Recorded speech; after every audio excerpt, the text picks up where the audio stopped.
Okay, ladies and gentlemen, what has value in your world?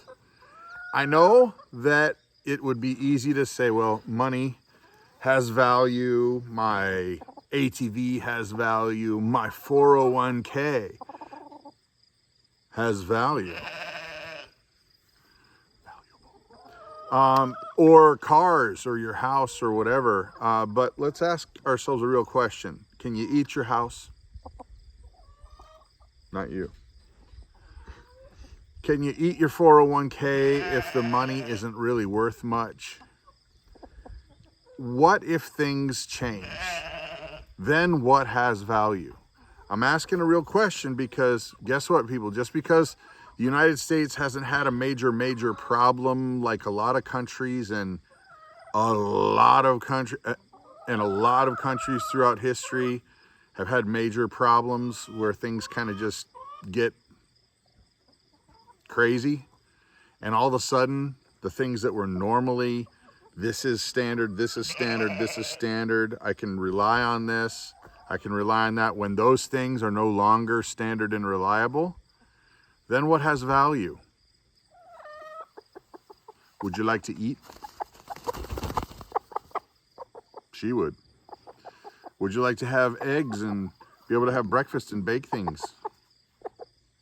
Have a nice little, meal once in a while. I want to talk more about this. What has value right now might not have value tomorrow. Sorry about that. I had to give my fabulous chicken clucker movie starlet a break. She needed to go to her trailer. She was demanding extra pay. All this YouTube glory going to her head.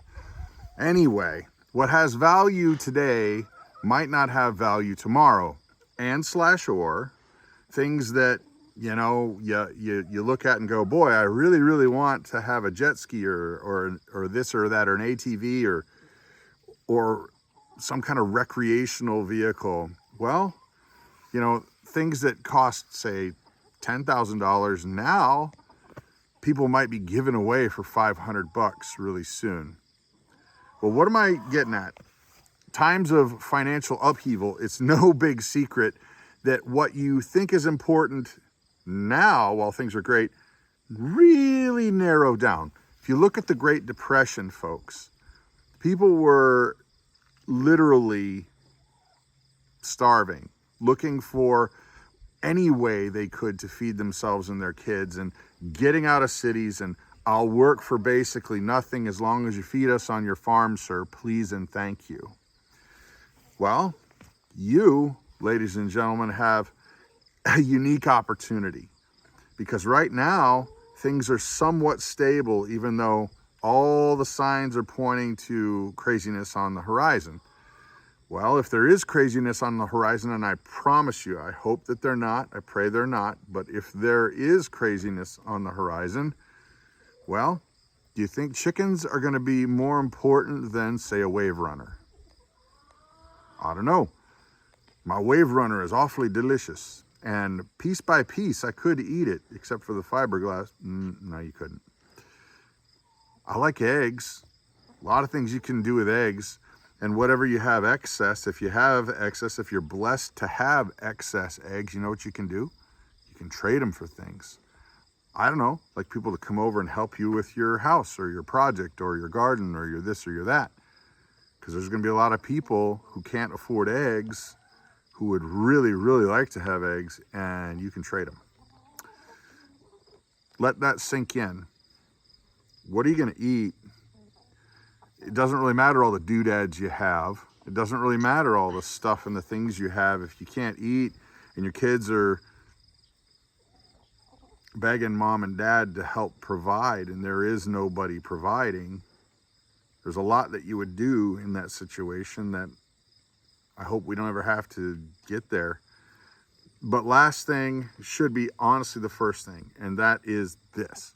The real issue, folks, is not the temporary things. When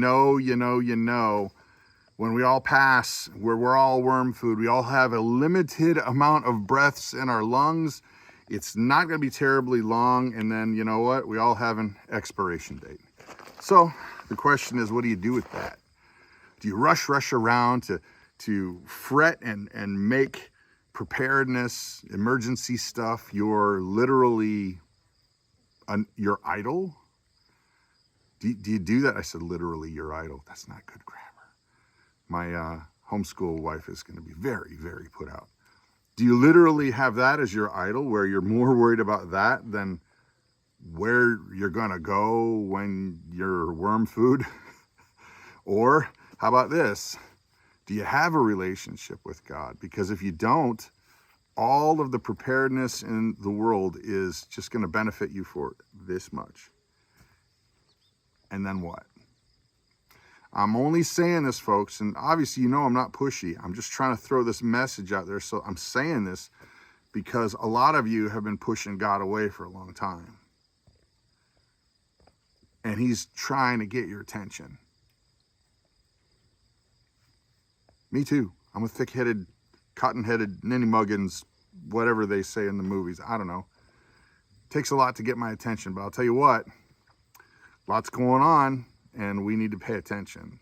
And we need to commit to him, period, end of story. And so what is of value?